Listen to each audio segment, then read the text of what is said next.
Glória ao teu nome, Jesus. Tu és santo, tu és santo, tu és santo. Você pode adorar o Senhor, só achar que ei, aleluia. Glória ao teu nome, Jesus. Aleluia, Senhor.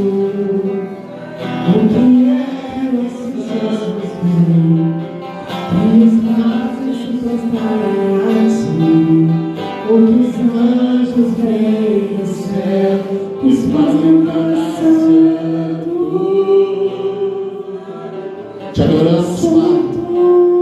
Te adoramos. Te adoramos e te bendizemos, Senhor. Sim, Senhor.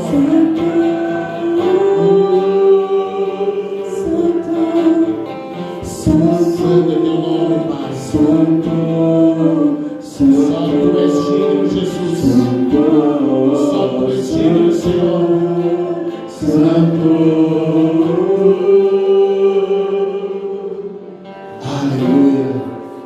Glória a Deus. Você cumprimentou quem está aí pertinho de você? Glória ao nome de Jesus.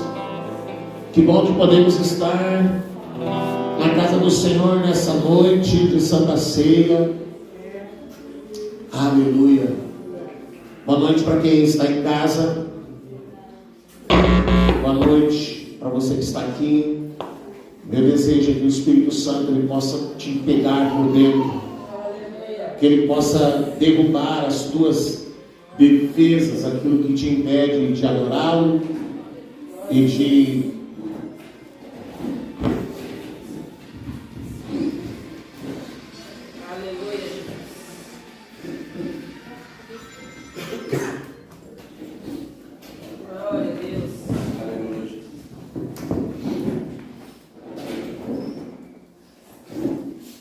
glória a Deus. Deixa eu ajeitar aqui.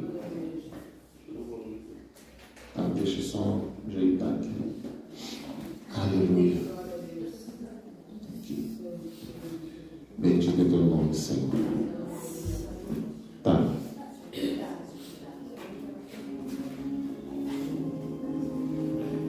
Amém? Ficou alto não, né? Tá bom de ouvir? Quer mais volume? Amém. Então, queridos, hoje é dia da ceia do Senhor e eu estava olhando hoje lá no canal do YouTube. Lá no canal tem quase 350 mensagens. Não sei se você um dia já parou para olhar lá, se já foi espiar. Lá tem a todo gosto assim, irmãos. Você que quer entender o reino de Deus, você que tem dificuldade de compreender o que é o reino de Deus, entra lá no canal e dá uma zapeada lá à vontade. Você vai encontrar pregações, mensagens que vão te ajudar muito a entender o reino de Deus. Amém? E hoje eu quero pregar alguma coisa, irmãos. Eu acredito que lá no canal não deve ter nenhuma mensagem sobre o que eu vou pregar hoje. Eu quero falar sobre como funciona a contribuição na nova aliança. Nós já oramos, vamos abrir a palavra em Hebreus 7, verso 8, e a gente quer mergulhar na palavra sobre isso. E o meu desejo é que o Espírito Santo ele possa te abrir os olhos para que você possa entender. No caso dos levitas, quem recebe o dízimo são homens mortais. No caso de Melquisedeque, quem recebe é aquele de quem se dá testemunho que vive. Aqui na minha Bíblia, na versão atualizada, diz: aliás, aqui são homens mortais os que recebem dízimos, porém ali, aquele de quem se testifica que vive. Amém? Então, duas coisas acontecem que fazem com que as pessoas, quando a gente fala de contribuição, as pessoas já ficam assim perturbadas, vamos dizer assim. Uma delas é quem já foi muito explorado na religião evangélica. Até uns 35 anos atrás, mais ou menos, a maioria das denominações, elas eram cristocêntricas, a maioria.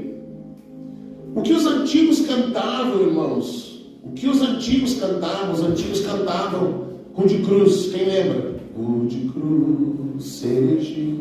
Os antigos cantavam Rude Cruz.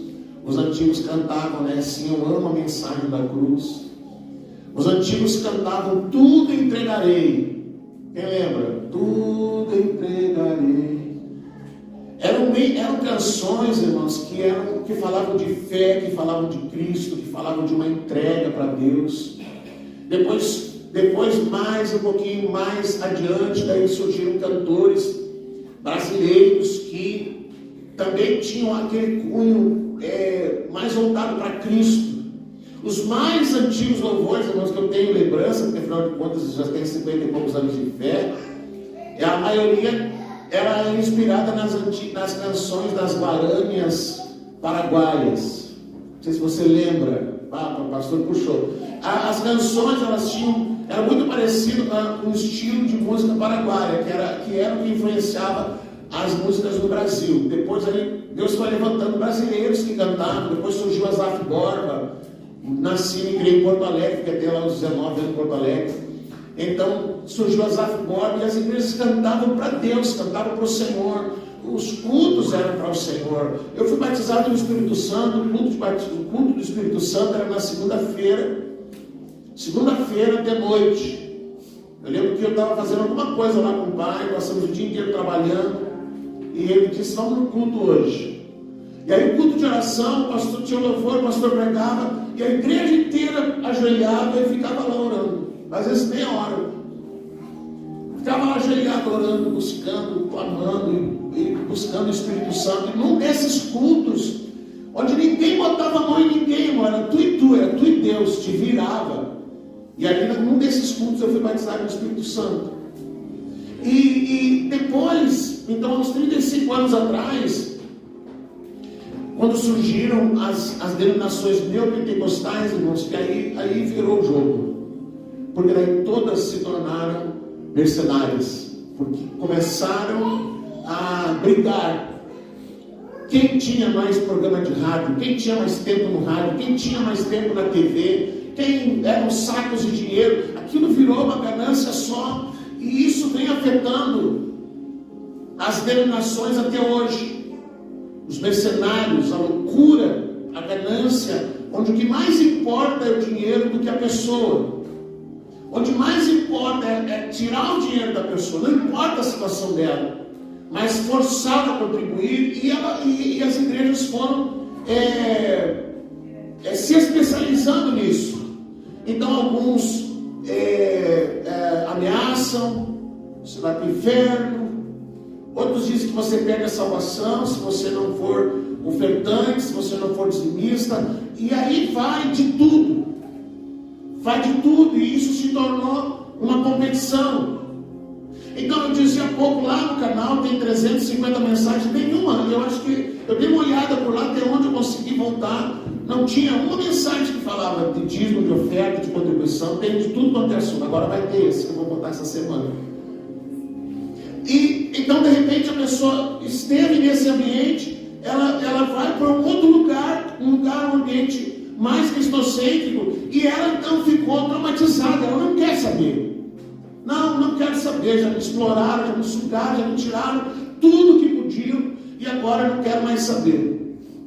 Outros, então, justificam dizendo: mas o dízimo era da lei, porque na lei era obrigado, e a lei não existe mais na nova aliança, porque na lei a contribuição, o dízimo, a oferta eram obrigatórios, e a lei ainda pesou mais ainda, tornando maldição o fato de não consagrar o dízimo.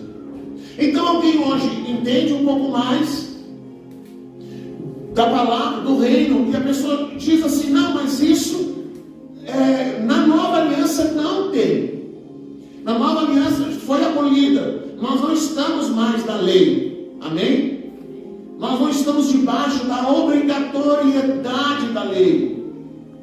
Então a gente quer mergulhar na palavra, irmãos. A gente quer ver o que a palavra de Deus fala sobre isso. E o que serve para nós nesse tempo.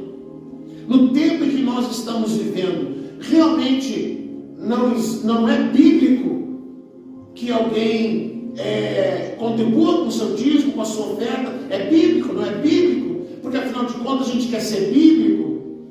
E quando a gente quer alguma coisa, a gente encontra um texto da Bíblia que ampare o que a gente pensa. E muitas vezes a gente não quer saber muito bem o que diz a Bíblia. A gente quer amparar o nosso conceito ou preconceito. Então, assim, para você entender, uma senhora um dia queria separar do marido. Ela veio conversar e disse: não é bem assim, tal. A gente orientou ela. Ela disse: não, mas eu vou achar um pastor que vai dizer que eu posso. E ela foi, andou por aqui, andou por lá, e encontrou um pastor. E o pastor disse assim: não, está lá na Bíblia. O que a gente desliga na terra está desligado no céu. E aí ela disse: olha aqui, achei, agora eu vou orar, eu vou me ligar dele e pronto. Então, o que importa às vezes não é bem o que diz a Bíblia, mas é algo que reforce o que eu penso, o que eu quero. Então, muitas vezes a pessoa, quando pega a Bíblia para ler, ela não está lendo a Bíblia, ela está lendo os seus próprios preconceitos. Ela está lendo aquilo que ela entende, que ela acha, não o que diz a palavra, porque a própria palavra, a Bíblia, ela interpreta a Bíblia. Amém? A Bíblia interpreta a Bíblia. A palavra de Deus, ela não se contradiz. Então a gente quer entender, afinal de contas, é bíblico, não é bíblico? Está na palavra, não está na palavra? O que vale, o que não vale? Mas eu não sei se você vai gostar quando chegar no final. Mas vamos lá. Vamos lá. Então, o dízimo surgiu na lei, depois da lei, antes da lei. Quem é que sabe? Antes da lei? Com quem? Com Abraão. Abraão foi o primeiro homem registrado na Bíblia, no livro de Gênesis, capítulo 14, verso 17. O primeiro homem na Bíblia que aparece consagrando um dízimo, entregando um dízimo. Então, a primeira coisa que fica claro que o dízimo não era da lei. Ele estava na lei. Ele foi incluído na lei. Mas ele não surgiu com a lei. A lei, ela trouxe regramento para muitas coisas. A lei era como uma constituição. A lei falava, a lei trazia regras de convívio social, a lei trazia regras de convívio com vizinhos, a lei trazia regras se um animal do outro entrasse no teu campo e machucasse alguém, aí como que era indenizada a família. A lei tinha regras sobre higiene, sobre limpeza.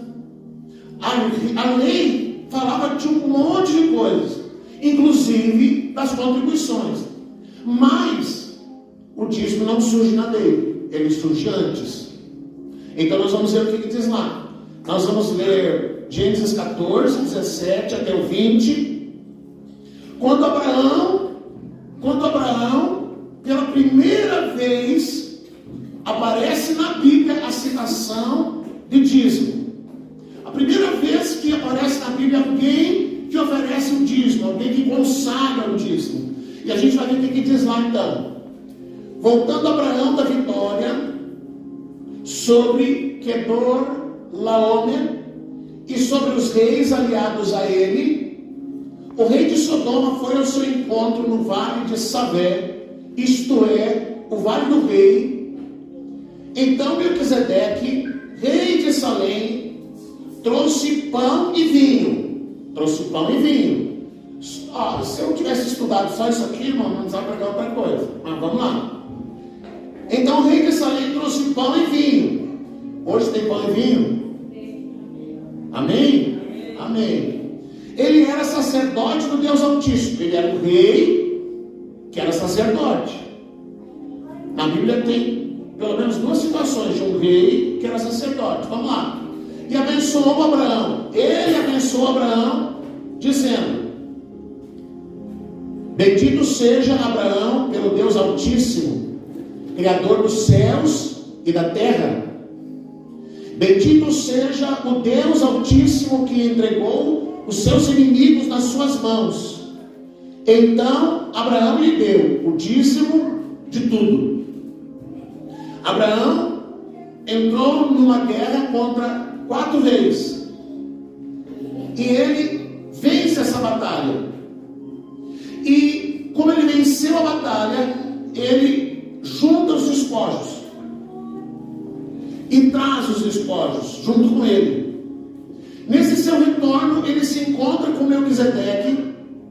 Melquisedeque é um homem de Deus. Ele é um rei e ele é um homem de Deus. Ele é um sacerdote do Senhor.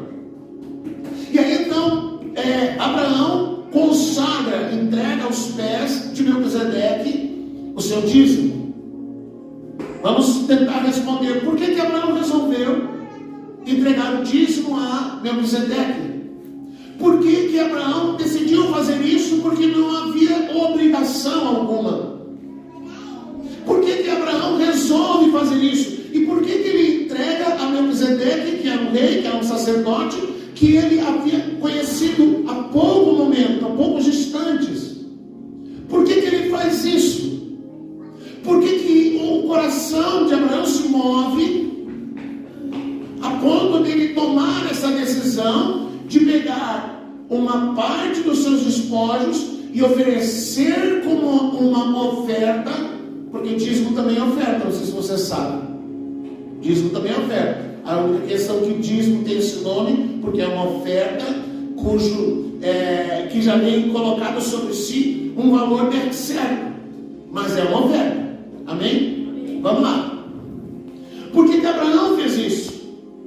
De onde que Abraão puxou na sua memória, no seu entendimento, a necessidade de entregar uma contribuição diante daquele homem, não para aquele homem, mas diante daquele homem, como sendo para o Senhor? Então a gente precisa entender por que Abraão fez isso. Porque a palavra de Deus, ela nos mostra, querido, que não havia obrigação da lei. Então por que Abraão fez isso? Abraão, ele é chamado, no Novo Testamento, ele é chamado como o pai de todo aquele que crê. Todo aquele que crê no Senhor é filho de Abraão. Amém? Todo aquele que crê no Senhor é filho de Abraão. Abraão, ele é chamado na Bíblia como um homem que tinha sobre si uma grande confiança no Senhor, e ele se movia por uma grande convicção em Deus. Quando o Senhor liberava uma palavra para Abraão, Abraão abraçava aquela palavra e ele não questionava. Ele se movia pela fé. Deus disse: sai da tua casa, sai da tua parentela. Ele saiu e foi. Ele não questionava o Senhor. Deus disse: me dá o teu filho. Ele foi lá, chamou o filho, não disse nada para a esposa, porque se ele tivesse dito para a mulher ia tirar da cabeça dele. Ele chamou o menino e disse: vamos lá. E foi o caminho inteiro, 3 dias de viagem.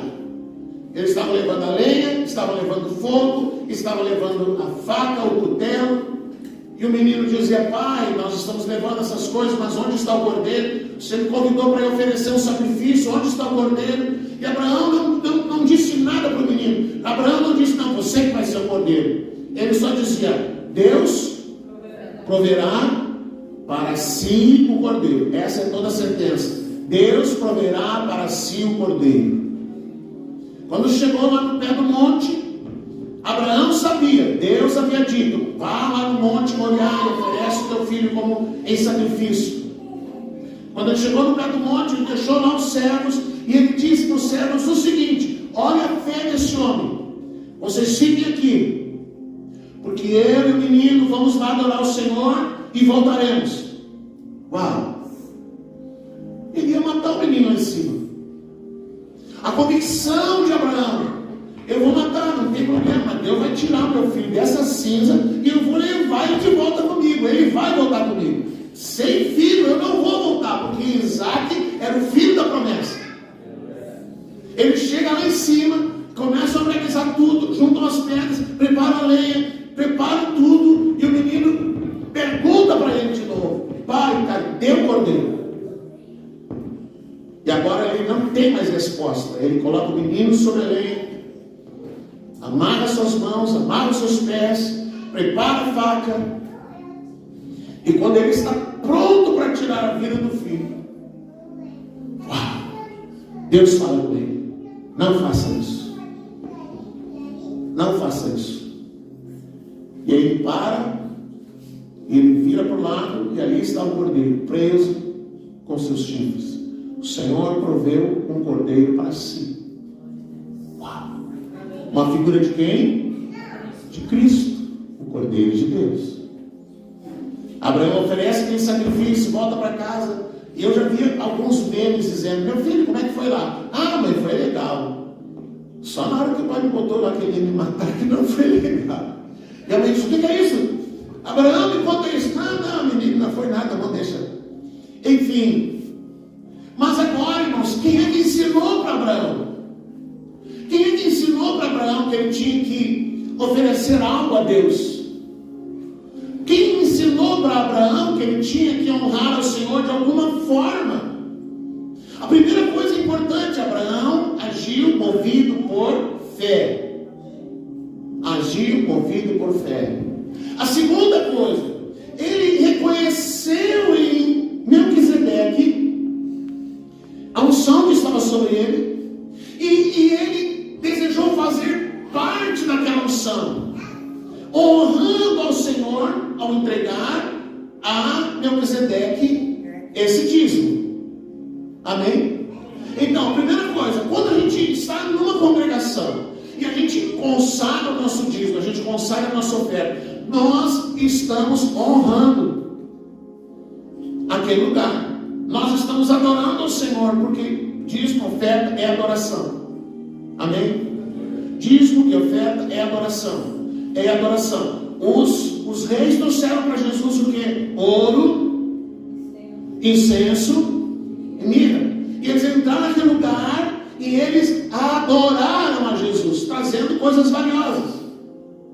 Aquela mulher que quebrou o vidro de perfume, quando os discípulos discutiram, Jesus disse: deixe, ela está adorando. Adorando.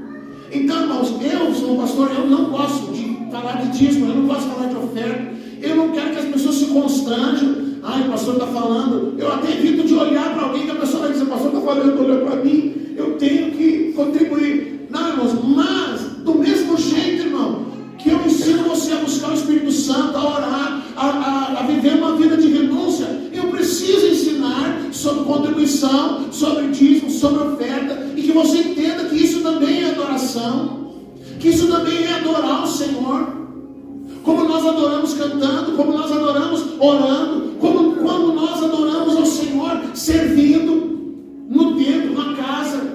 Ontem teve aqui a programação das crianças, todos foram embora, ficou aqui a Júlia, a Eliane, a irmã Charlene, e eles ficaram aqui arrumando as coisas. Isso também é adoração, irmão. Isso também é adoração. Mas quando a gente contribui, a gente está dizendo algo. A gente está dizendo algo. A gente está dizendo que nós identificamos a unção que está sobre aquele lugar.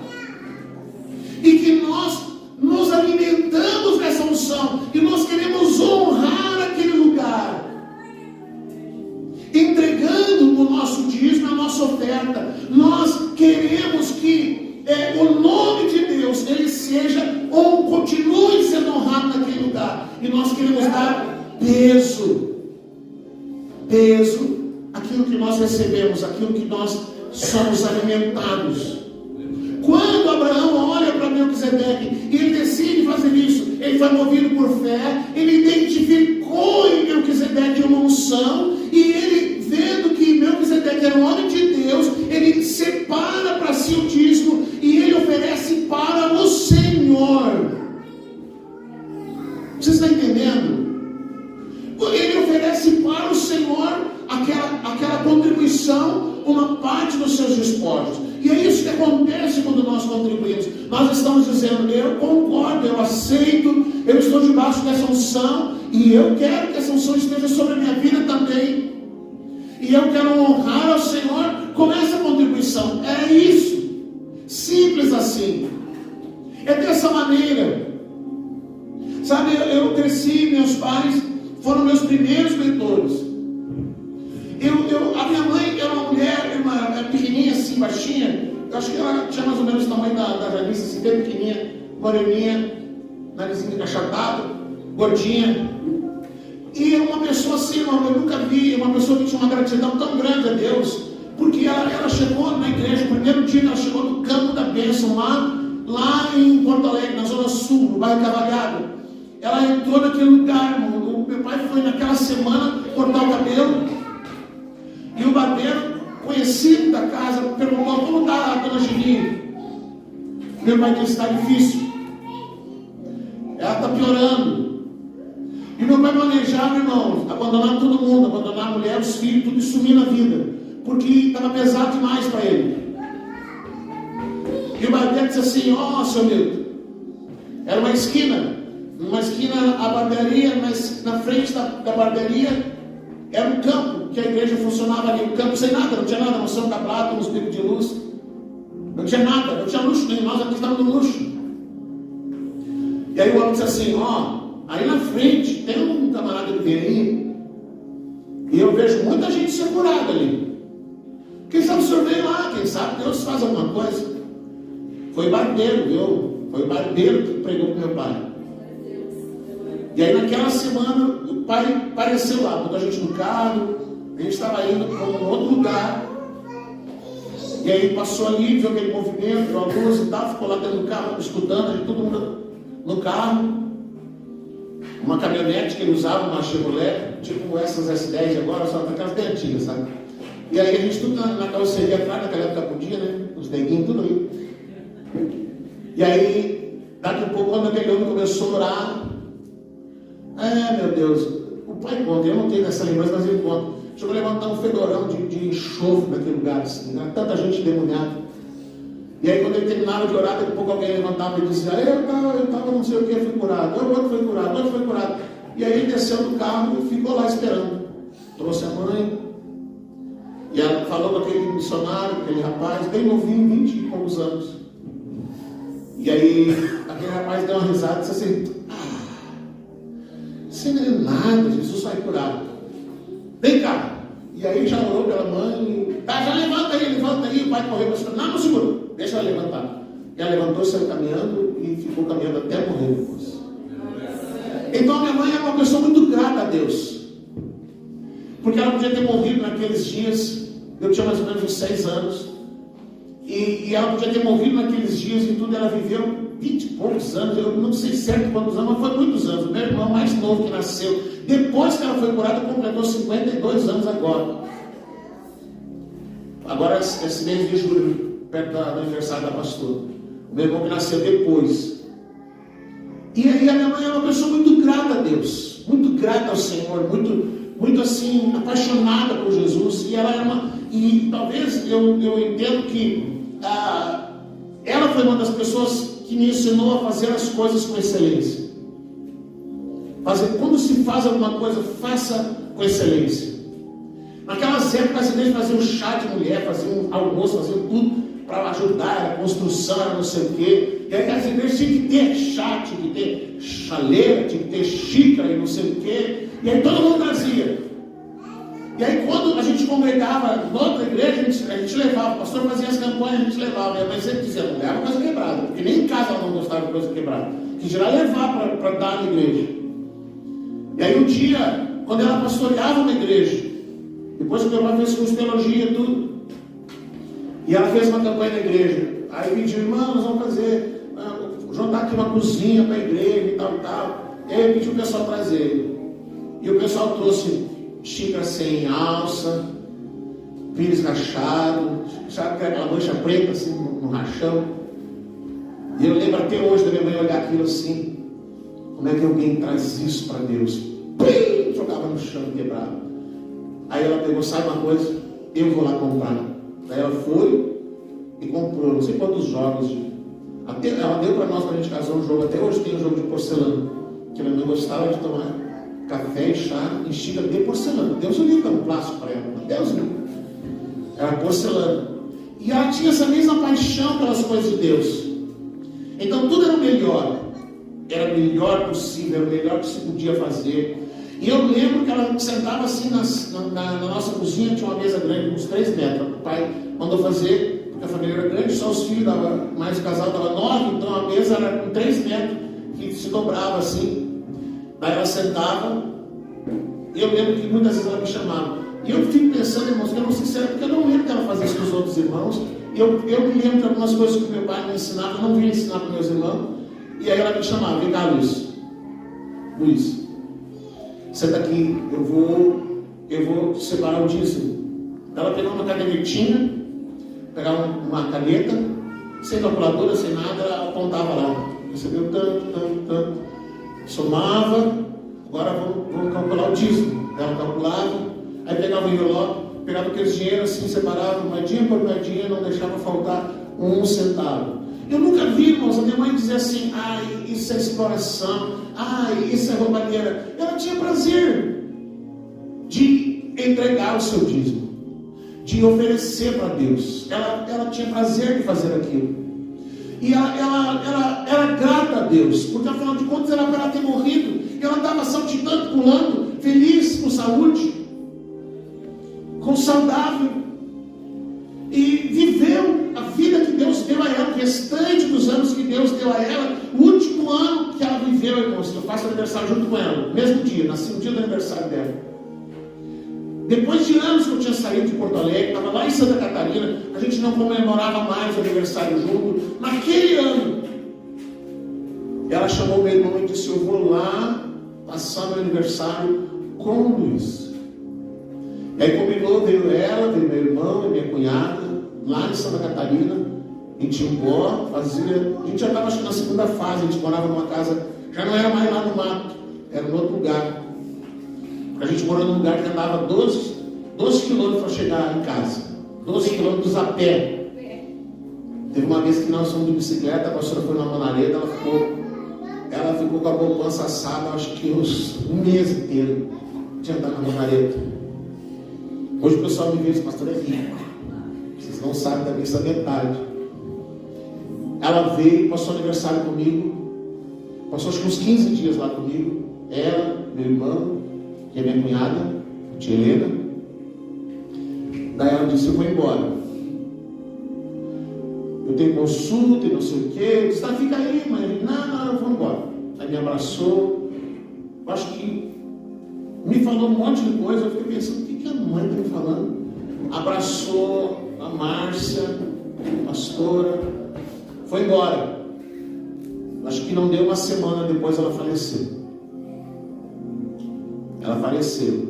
E a pessoa que tinha que me avisar para ir para o sepultamento ficou com medo de me falar. Quando me falou, eu não consegui chegar no sepultamento da minha mãe.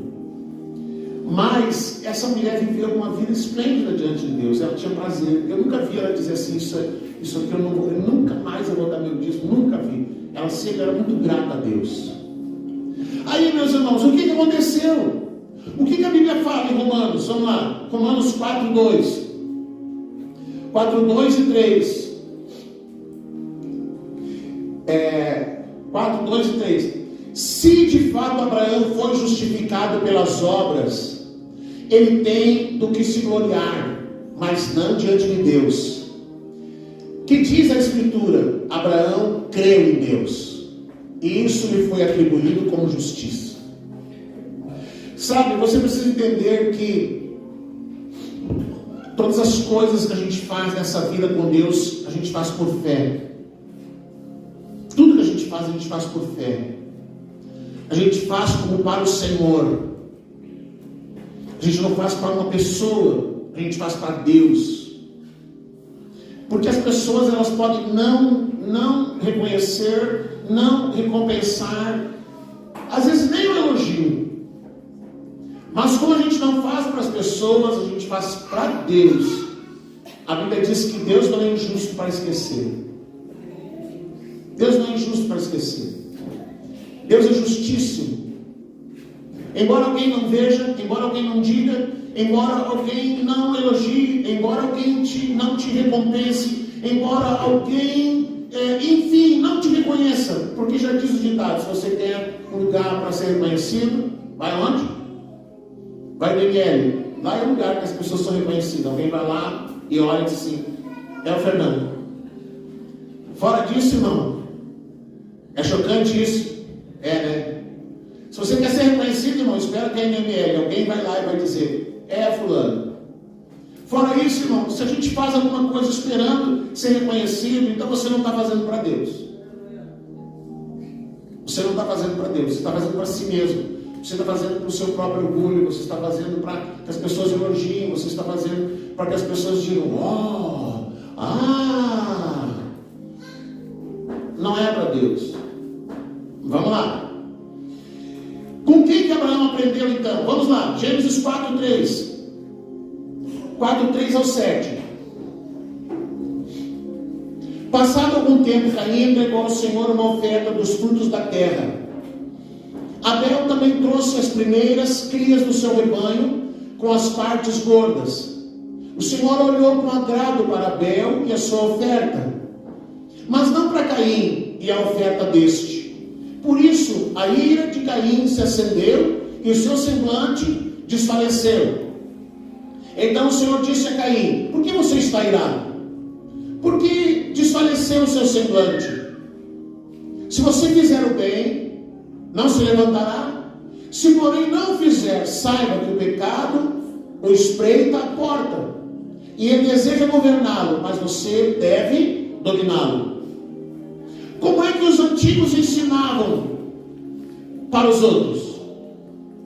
Quem é que sabe? Como é que os antigos ensinavam? Fazendo, falando, no dia a dia e na prática.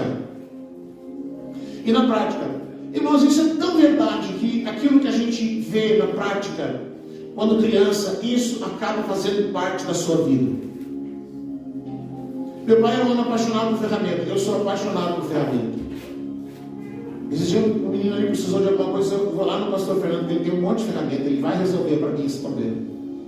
Quebrou um cabo dentro do olho do machado, e ele tinha não sei quantas horas batendo de tudo quanto foi jeito, ele não conseguiu tirar. Ele disse: vou lá no pastor Fernando. Daí ele me chamou: pastor, vem cá, por favor, me ajuda. E aí ele dando daqui, ele dando de lá, eu disse: já sei. Daí eu peguei lá uma furadeira, furei, fiz 3 furos, e aí quebrou, tirou. Eu disse: pastor, muito obrigado, qualquer coisa que o senhor precisar, o senhor me chama. Eu disse: eu vou te chamar aí. Mas, então meu pai era muito apaixonado por ferramenta, mas ele dizia assim: eu não empresto. E se eu precisar, eu não tiver ferramenta, eu espero para comprar e fazer, mas eu não quero emprestar também. Ele dizia: se eu não tenho para comprar para mim, depois eu quebro do outro, lá eu tenho que pagar do outro e fico sem igual. Então ele era o homem que arrumava tudo, toda a vizinhança. Ele fazia conserto de hidráulica, ele fazia conserto de marcenaria, ele fazia conserto de carpintaria, ele fazia conserto de tudo quanto é coisa que você imaginar. Eu preciso dar aquela época, não era furadeira, era arco de pua. Conhece arco de pua? Quem conhece arco de pua? Esse dia eu usei o meu ali, que a minha furadeira estava morrendo, levei para manutenção, tinha que prender o pé numa mesa rústica e não tinha jeito, peguei o arco de pua. E aí ele, às vezes levava a gente junto. Eu penso que todo homem tem que saber consertar as coisas em casa, né? Amém? Amém? Tem uma cliente diz assim: seu Fernando, esse meu marido não sabe nem pegar uma chave. Não sabe nem pegar. Se você perguntar para ele uma chave quente, uma chave fenda, ele nem sabe o que é. Coitado, nem lâmpada sabe trocar. Diz: a senhora escolheu mal, hein? A senhora, ela pediu um negócio, só faz assim, pega tal ferramenta. Ela disse: mas meu marido não adianta, seu Fernando. Meu Deus, aquele lá não serve. E eu cresci vendo isso. E como é que os antigos ensinavam, irmão? Como é que chegou até Abraão o fato de que alguma coisa agradava a Deus e outra coisa não agradava a Deus? Ensinando, de boca em boca. falando para um, para outro, uma geração ensina a outra geração. Uma geração ensina a outra geração. Depois surgiu a internet. As mães já não ensinam mais para as filhas que ensinam as mães. Tem adolescentes que são mais ligeiros que as mães.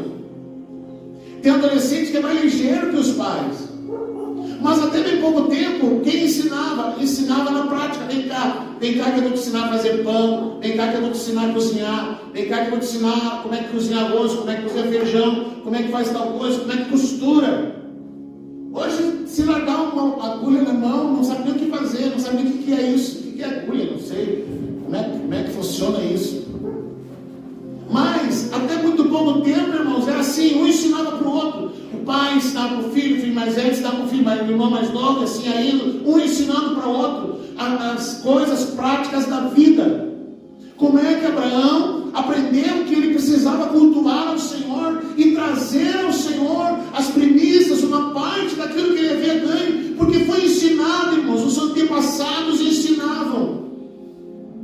Abraão entendeu, irmãos, que ele tinha que oferecer algo para Deus, afinal de contas, Deus o havia favorecido, Deus o havia abençoado, ele havia tido vitória na batalha, o coração de Abraão estava grato ao Senhor, e nada mais justo do que ele pegar e oferecer algo a Deus por fé, por gratidão, por honrar a unção daquele lugar, para expressar a Deus o quanto ele estava feliz e o quanto ele era grato ao Senhor, porque ele teve vitória. Ele podia ter morrido naquela batalha, mas ele venceu numa guerra contra 3, 4 reis.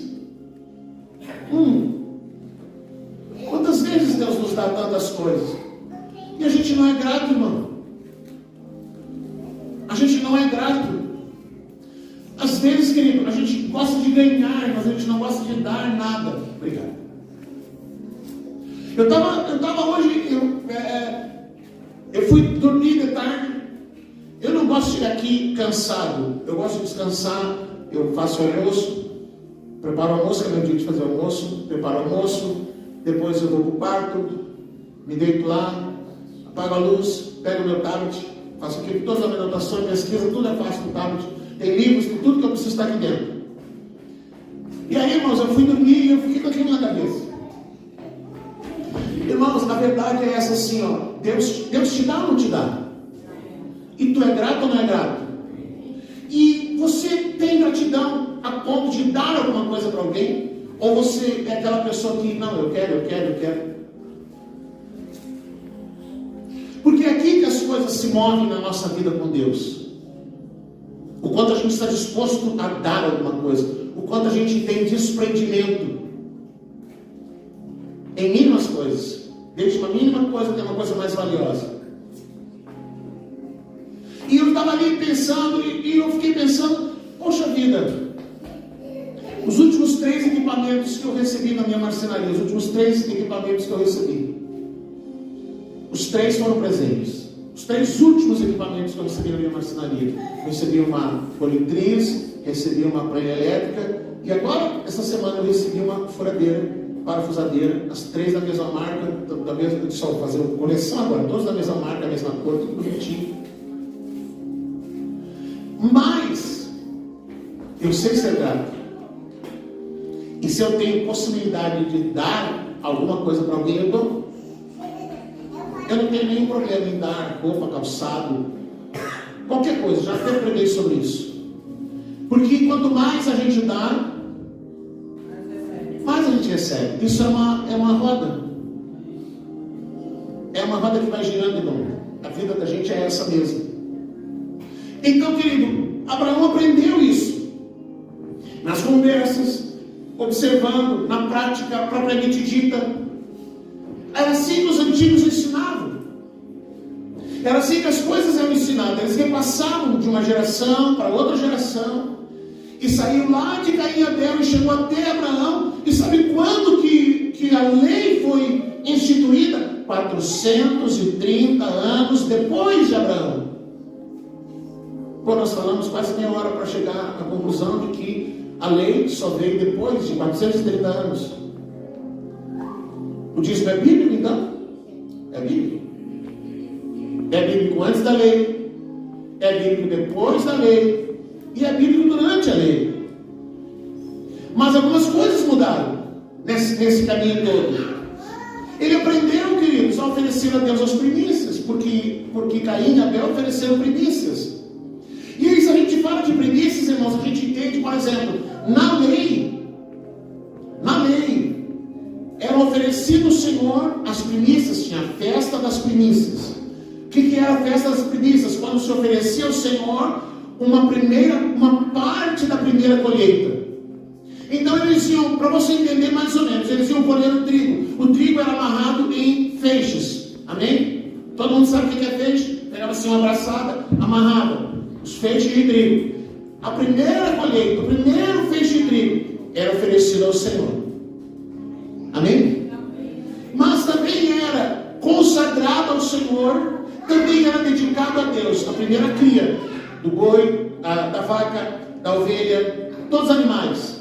E também era consagrado ao Senhor o primeiro filho, o primogênito.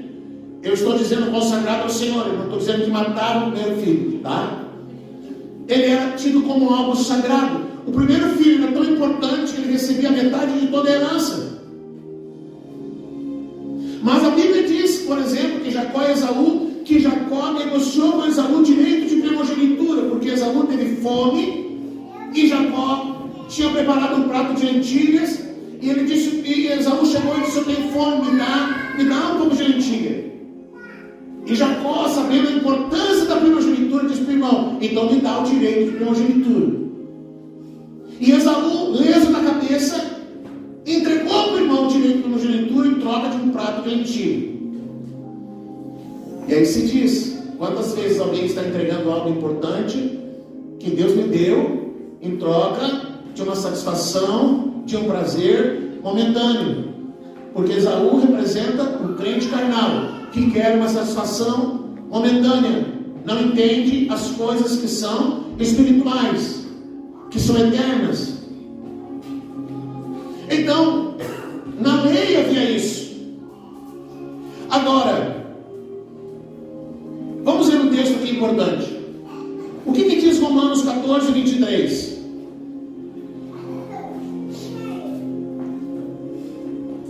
Mas aquele que tem dúvida é condenado se comer, porque não come com fé. E tudo que não provém da fé é pecado. Isso está no Novo Testamento. Tudo que não provém da fé é pecado. Presta atenção. Tudo que nós fazemos na nossa vida com Deus é movido e motivado pela fé. Amém? Por que uma pessoa decide ser batizada nas águas? Porque ela crê.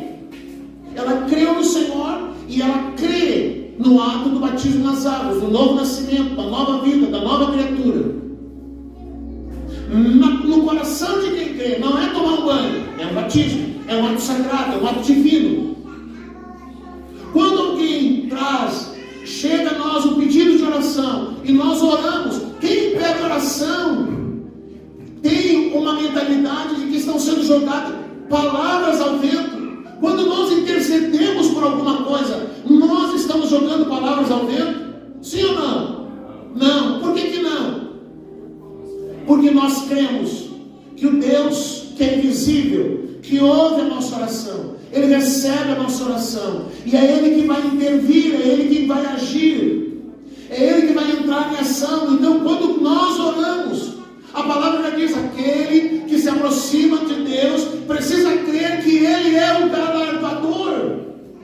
Uau!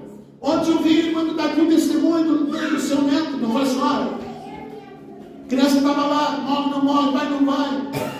Pedido de oração chegou aqui, a pessoa intercedeu, a criança está em casa.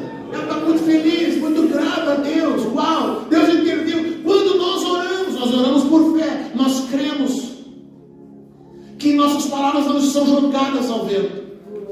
Quando nós choramos orando, nós sabemos, irmão, está molhando o chão, está molhando a Bíblia, está molhando a cama onde a gente está, mas essas lágrimas, elas são colhidas diante de Deus, e Deus está vendo essas lágrimas. E a palavra diz: aquele que anda orando e chorando vai retornar, trazendo uma nova colheita. Está lá na palavra.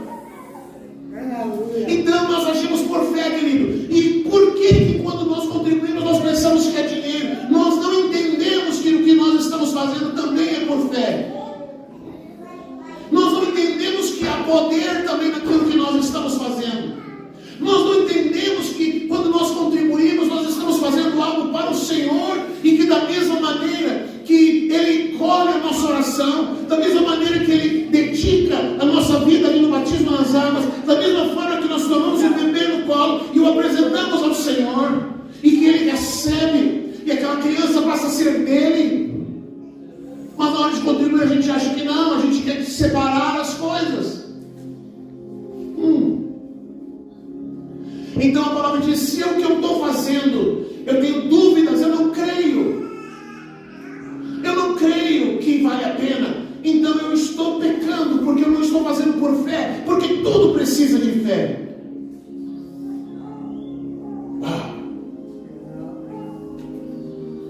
A gente tem vivido em nossa casa dias onde, se eu começar a contar aqui, você vai começar a chorar.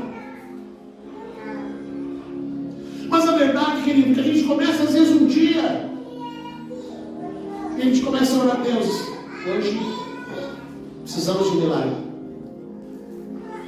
Às vezes não vai no meio-dia, Deus abre alguma porta, surge, de algum jeito vem. Às vezes não vai no meio da tarde, Deus provê de alguma forma. Mas a gente crê, irmãos.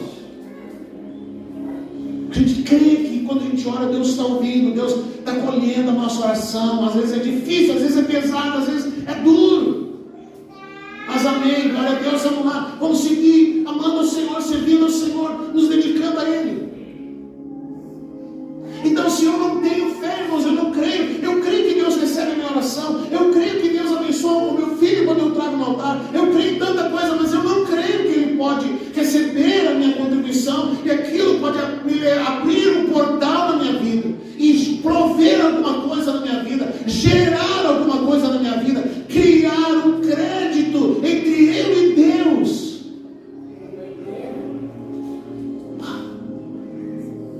Eu estou criando um crédito diante de Deus. Vamos lá. Por que o dízimo foi instituído na lei, então? Se deveria ser feito apenas por gratidão, apenas por amor, apenas por voluntariedade. Olha só, Mateus 19, 7. Mateus 19, 7 e 8. Vamos lá. Antes de responder por que Deus instituiu o dízimo na lei como obrigatoriedade e tornando maldição o ato de não contribuir, por que ele teve que colocar na lei o divórcio? Está na lei. Vamos lá. Eles perguntaram para Jesus. Então Jesus respondeu. Eles perguntaram: por que Moisés mandou dar-lhe uma carta, uma certidão de divórcio e mandá-la embora? Jesus respondeu: Moisés permitiu que vocês se divorciassem das suas mulheres por causa da dureza do coração de vocês, mas não foi assim desde o princípio.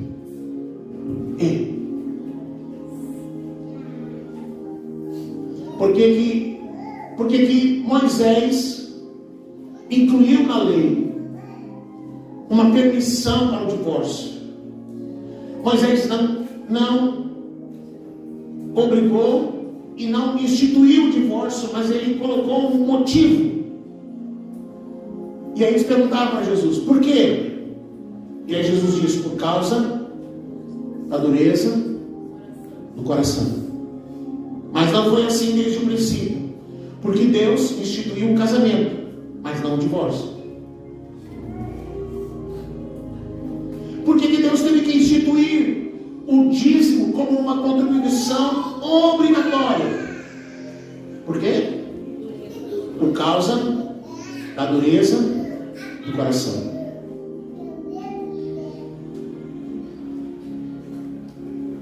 Então, quando eu fui pastor denominacional, algumas coisas, irmãos, só funcionavam por obrigação.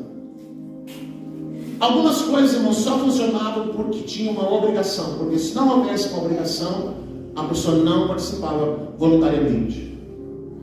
Então, tem que vir no batismo, no jejum, tem que vir no dia do jejum. Eu sei que o pessoal chegava lá, irmãos, assim, uma metade vinha com um beijo grande, bravo, porque não queria estar lá. Mas vinha, porque senão não ia poder entrar na escala, porque não ia poder participar do diaconato, enfim, das várias funções dentro da igreja. Então, por obrigação, e para não perder a função, e porque amava a função, eles iam. Mas se eu dissesse assim, vem quem quiser, meia dúzia vinha. Aí, para permanecer nas funções, tem que ser dizimista. E aí, irmão, você vê a estutícia do homem, a malandragem. O que o pessoal fazia? Assembleia em dezembro. Quando chegava a setembro, o pessoal começava a dar dízimo. Todo mundo. Dava setembro, dava outubro, novembro, dezembro de assembleia, a gente olhava lá, tá, é fiel e tal. Janeiro já não dava mais. E aí ia até setembro de novo. Você está entendendo? A malandragem. Mas há pessoas, irmãos, que para ele servir a Deus tem que ter alguém lançando um jugo sobre ele. Alguém tem que lançar um jugo. Tem que ser roupa tal. Aqui só entra se tiver de roupa social. Se não entrar assim, não vai tomar ceia. Aí todo mundo vem assim. Porque é obrigado. Porque senão não toma ceia. Se não for casado, não toma ceia. Quantas vezes eu já sentei mal e disse, eu não posso tomar ceia na minha igreja, porque eu não sou casado. Vem tomar aqui, irmão. Não, mas se eu tomar ceia aqui, eles vão me excomungar de lá. Quem se muda de uma vez, irmão, que a senhora quer lá, está sendo excluída dentro da tua igreja, que tu congrega. Vem tomar ceia aqui, pode casar do jeito que tiver, toma ceia do jeito que quiser, a gente quer o coração, não quer saber. Então há pessoas, irmãos, que elas para buscar Deus, para andar com Deus, alguém tem que estar sempre com um jugo nas costas, com um chicote nas costas, e aí a pessoa funciona. Mas quando ela entra num ambiente onde ela é livre, onde ninguém está obrigando a nada, ninguém está com chicote, ninguém está ameaçando. Oh, se você não for dizimista, você vai ser excluído, você não vai ter nenhuma função na igreja. Não, você é livre. Você é livre. Aí a pessoa não consegue lidar nesse ambiente de liberdade, irmão, porque falta o chicote, falta o exator, falta alguém pisar no pescoço, falta alguém humilhar. Aí ele, o pastor me enxergou, agora ele está me xingando. Aí ele está feliz na vida. Aí está faceiro. Mas Deus teve que instituir na lei o dízimo como obrigatoriedade por causa da dureza do coração. Porque os corações eram duros. Mas o que Deus pensou quando Ele pediu as primícias? O que Deus pensou quando Ele pediu o dízimo e a oferta? Ele pensou que alguém tivesse a maturidade que teve Abraão, de tomar nas mãos aquilo que ele foi conquistado pelo Senhor, como graça de Deus.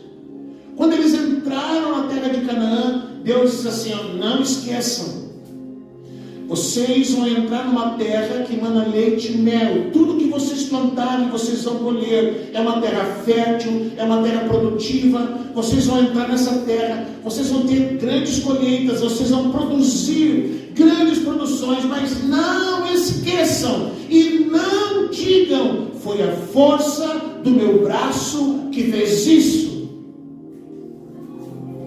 Então alguém diz, é a força do meu braço. É porque eu tenho força que eu trabalho, é porque eu tenho força que eu ganho meu dinheiro, é porque eu tenho força que os recursos vêm para mim, é porque eu me mato trabalhando. Você tem força, saúde, tudo por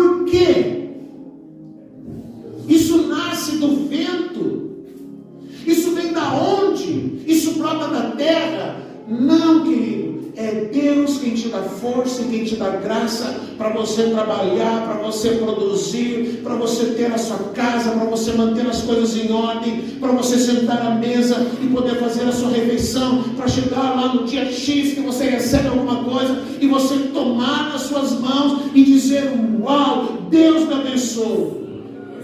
E aqui vem o grande ensinamento. Não é eu vou dar porque eu quero que Deus me guarde e porque eu quero que Deus me proteja. Não, eu vou dar porque eu sou grato àquilo que Deus já me deu. Ele já me abençoou, Ele já me concedeu. Eu sou grato a Ele, e porque eu sou grato a Ele, eu vou separar aqui as primícias, eu vou separar aqui uma parte, eu vou consagrar a Deus, eu vou entregar a Ele, porque eu sou grato a Ele.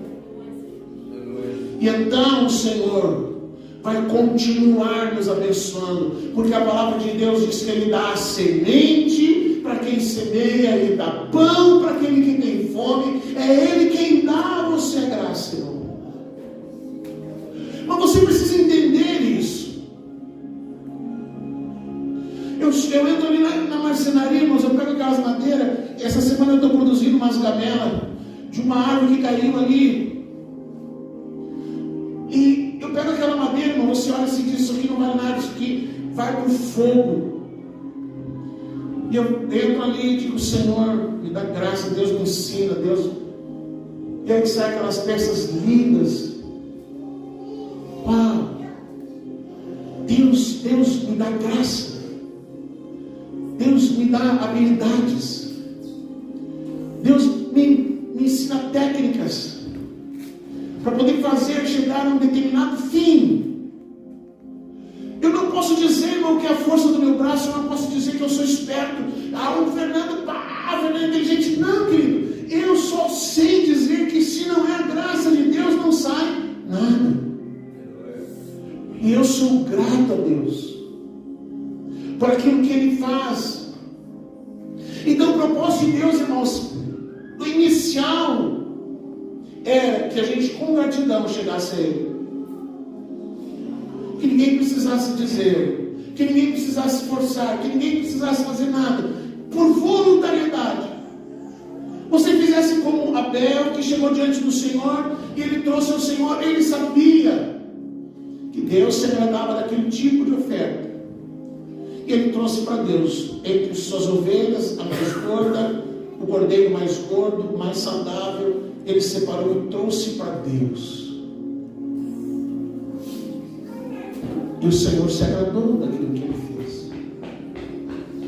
O Senhor se agradou da atitude de Abel. Então a nossa vida no reino, irmão, é igual à vida de Abraão naquele tempo. Nosso entendimento tem que ser esse. Nós não precisamos de um exator. Nós não precisamos de alguém que nos obrigue, que nos ameace. Nós não precisamos de alguém que diga: você tem que contribuir. Porque na palavra, o dízimo tem a finalidade de gerar os mantimentos. Então todo mundo, na maioria, gosta de ir num ambiente climatizado,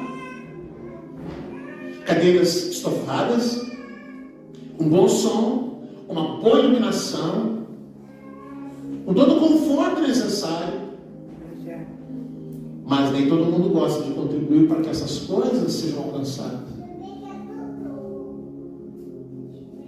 Então, quando eu não honro o lugar que eu estou dificultando que essas coisas cheguem a nós. Eu estou complicando mais.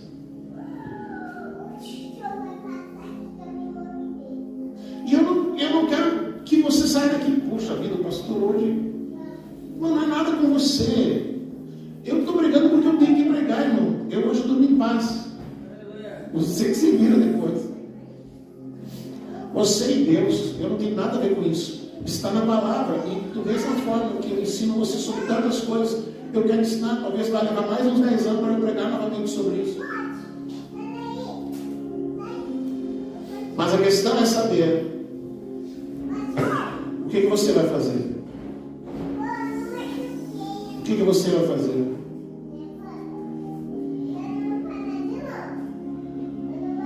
Eu quero encerrar lendo a palavra do apóstolo Paulo, 2 Coríntios 9, 7 e 8.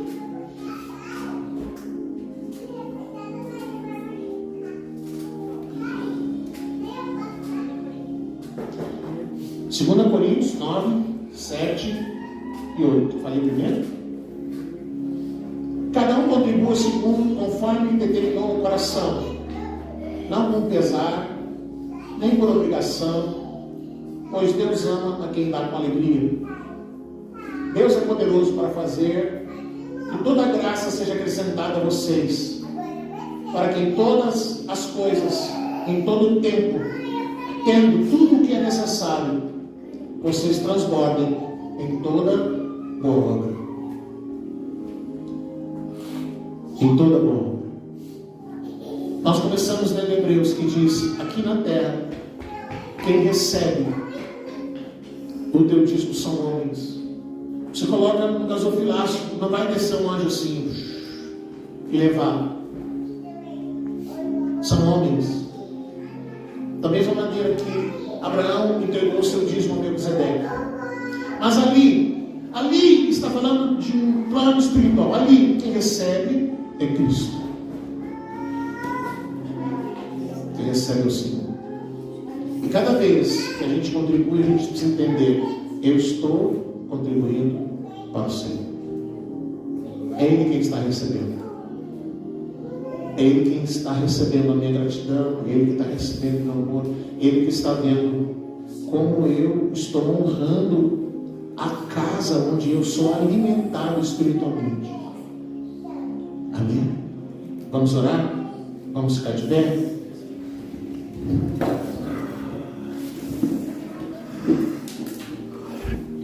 O que eu oro, pastor?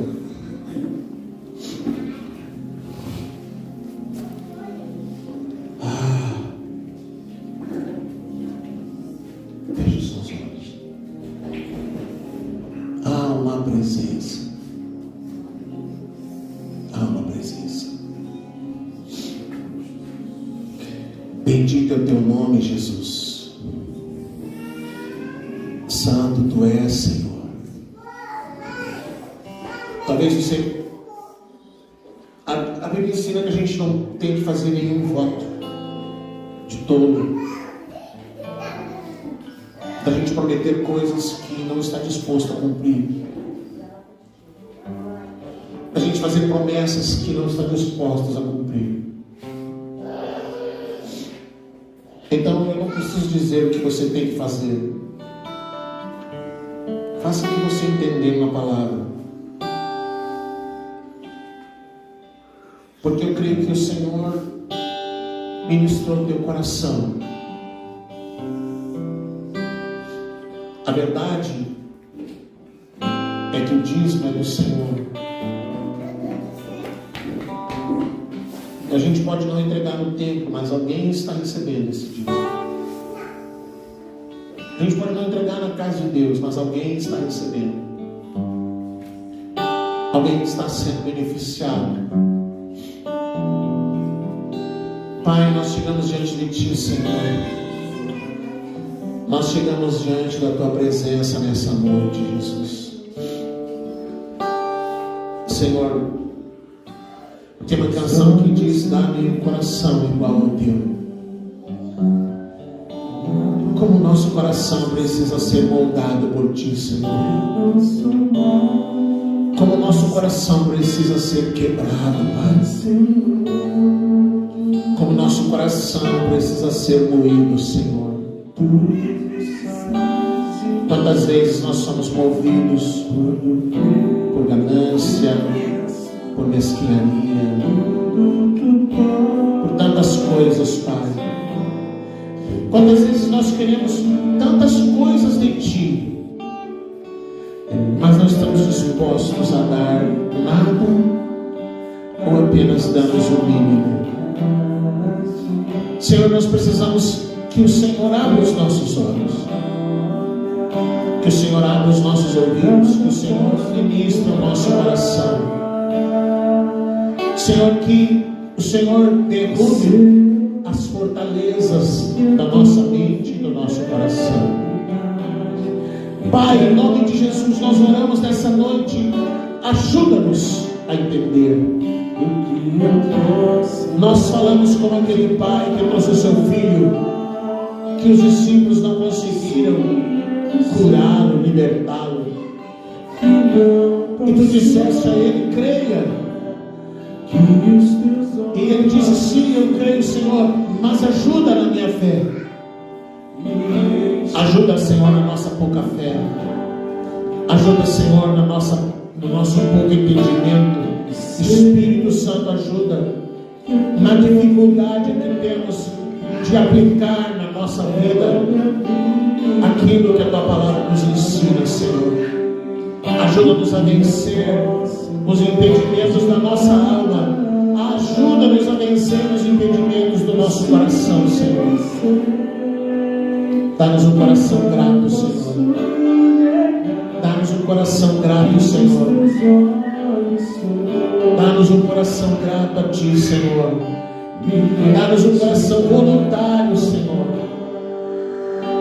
Dá-nos um coração voluntário, Pai. Sim, meu Deus. Vem e ministra a nós, ó Pai. Vem e ministra o nosso coração, Senhor. Que hoje seja um dia de decisões tomadas, decisões concretas, aplicáveis na nossa vida, no nosso dia a dia, na forma como nós lidamos com os recursos que o Senhor nos entrega. Em nome de Jesus. Em nome de Jesus, Senhor.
Seja bem-vinda, está acompanhada. Como é que é o nome? Natan. Ah, é nome de profeta. Natan. A gente quer dar as boas-vindas então para a irmã, para a família. Vamos lá cumprimentá-los, né? Os homens, as mulheres. dar as boas-vindas, que o Senhor os abençoe. O Lucas e como é nome da menina, fazem parte lá do projeto. A Luandra, isso, a Luandra. São lá do projeto, são crianças que estão sendo abençoadas através do projeto.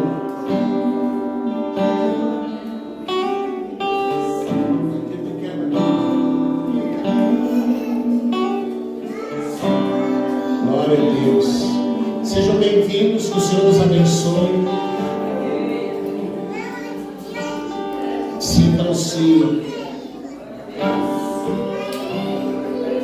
Sintam-se bem-vindos.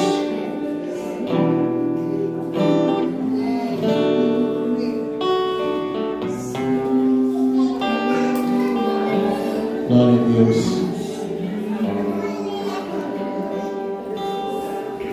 Amém?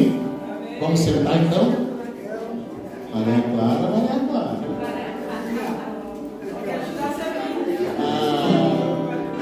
O Lucas e a Luandra são duas crianças lá do projeto.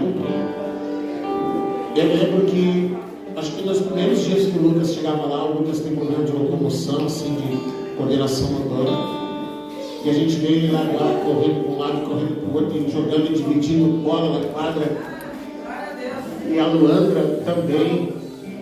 E eu sei que o Lucas amanhã ele já começa a perguntar: é hoje que tem treino?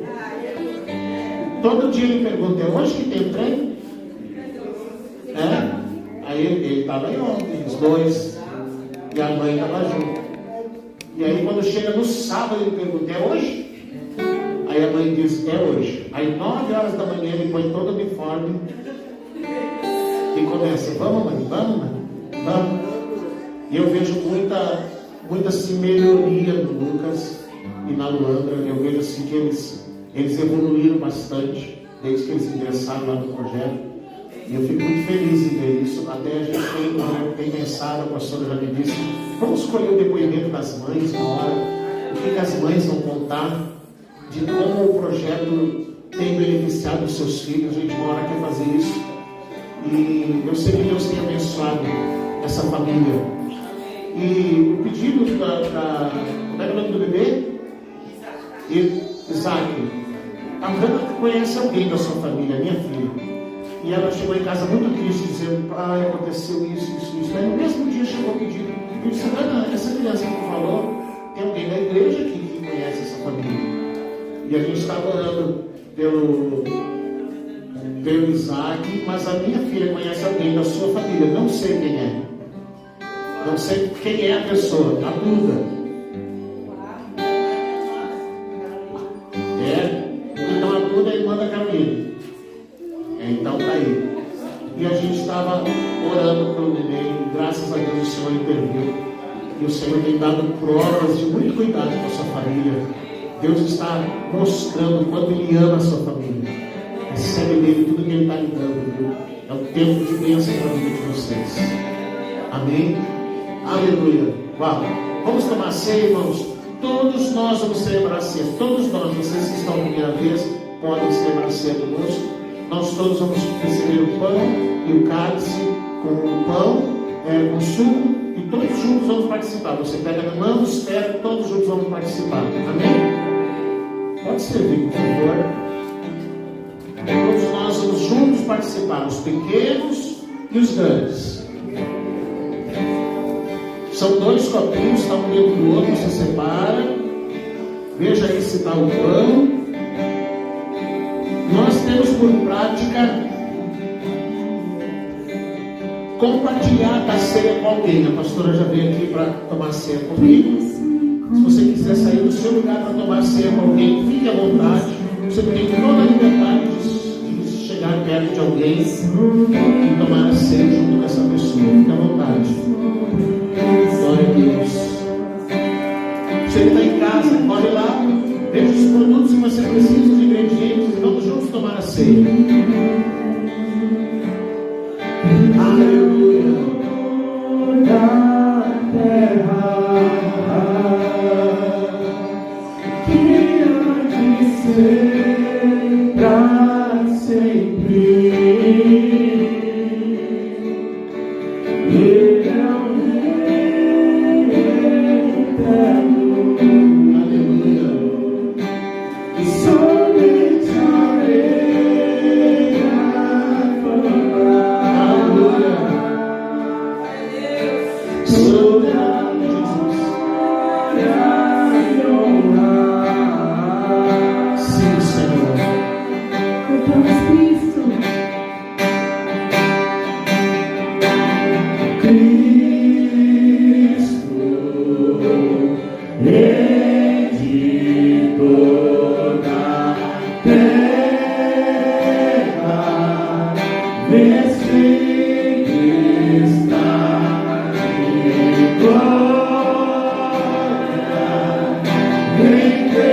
Todos receberam? Todos foram servidos? Tem o pão e tem o suco. Nós usamos aqui um pão sem fermento. Aquele pão bonitinho que a gente vê em tudo quanto é banner e postagem da ceia, aquele pão estufado, pão com fermento. E a gente quer fazer o pão mais bíblico possível. Então, Jesus celebrou a ceia. O pão que era usado era um pão sem fermento. Então, por isso que esse pão está aí. Às vezes você morde e acha ele duro e tal. Mas ele é assim mesmo. É o pão sem fermento. Amém? A irmã Júlia até trouxe uns cortadinhos redondinhos assim, para colocar aqui na mesa. Vamos abençoar então. Segure na sua mão.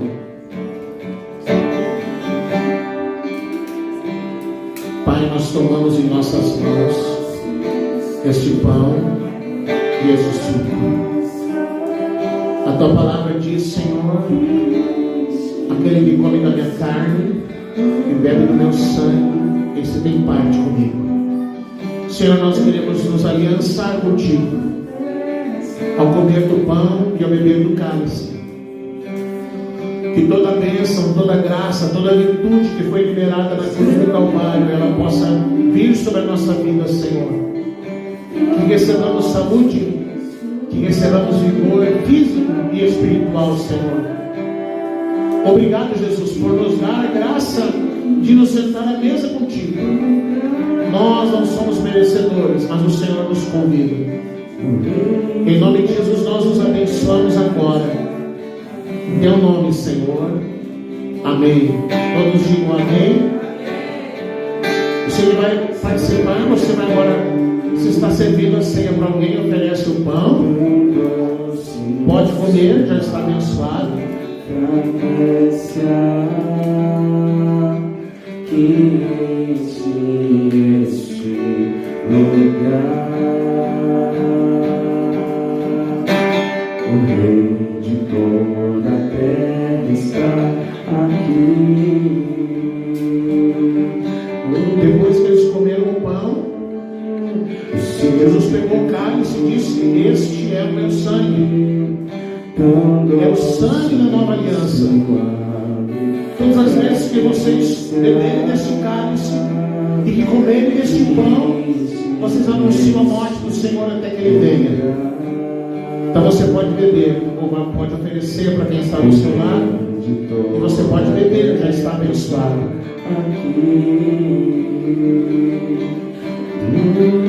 E aleluia. Se você quiser sentar, se você quiser ficar em pé, se você quiser ajoelhar, faça a sua oração de gratidão a Deus agora. Faça a sua oração agradecendo a Deus pela oportunidade de hoje nos sentarmos à mesa e juntos celebrarmos a ceia do Senhor. Obrigado, Jesus, pela tua misericórdia, pelo teu amor para conosco. Obrigado, Jesus, pelo teu amor, porque a ceia se trata do teu amor para conosco. A ceia se trata da tua morte na cruz. E até que o Senhor venha, toda vez que celebramos a ceia, nós estamos nos lembrando da tua morte, do teu sacrifício por nós, do teu sacrifício na cruz, tomando o nosso lugar. O nosso coração é grato a ti. O nosso coração é grato a ti, Senhor. Somos gratos a ti, Jesus. Somos gratos a ti, Senhor. Obrigado, Jesus, por nos convidar a sentar à mesa contigo, com todos os nossos defeitos, com todas as nossas falhas. O Senhor nos recebe, nos acolhe e nos convida a sentar à mesa. Obrigado, Jesus. Obrigado, Senhor. Muito obrigado, Jesus. Sim, Jesus. Obrigado, Senhor Jesus. Obrigado, Jesus, pelos nossos irmãos. Obrigado por essa casa. Obrigado por podermos te adorar neste lugar. Obrigado pela palavra que recebemos de ti, Senhor.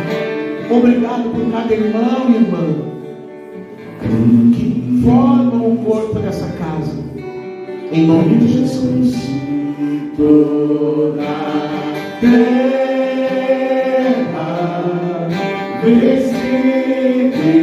está de glória, rendemos tudo a Cristo. Você pode adorar. Você pode adorar. Mais santo da terra desejado, rendemos tudo a Cristo. Obrigado, Jesus. Obrigado, Senhor. Aleluia. Obrigado, Jesus. Muito obrigado, Senhor. Amém?